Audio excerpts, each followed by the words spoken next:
Relying on the science is good, so let me ask you.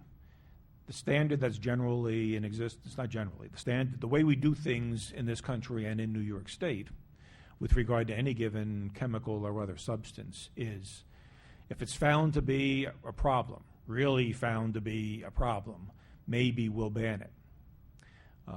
Why shouldn't we shift to a standard that says before you can use it, you have to prove that it's safe?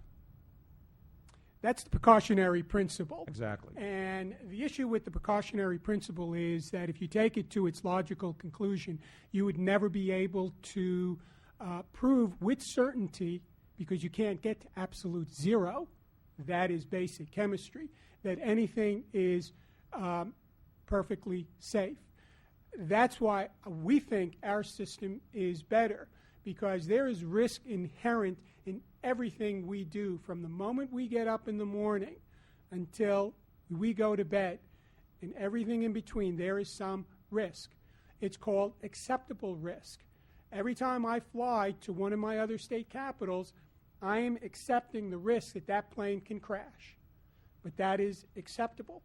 Do we ban flying because we know planes can crash? I think the same principle has to apply, and that's why we think that our system is actually better than the precautionary principle. The second issue that we would have with the precautionary principle is it does hinder innovation, because innovation requires creativity, and creativity is stifled if you know that you can't prove something to be 100% or absolute zero. Does that answer your question? Well, I understand what you're saying, but why don't we, you could seek the same level of certainty in a precautionary principle that you assert exists now to promote the use of a product.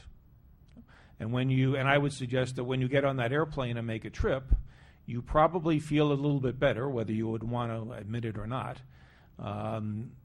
knowing or understanding that there's a lot of people in the private sector and in government who are out there doing the best to make sure that that plane is put together properly and that all of the other precautions that are necessary, and the air traffic controllers are doing their job.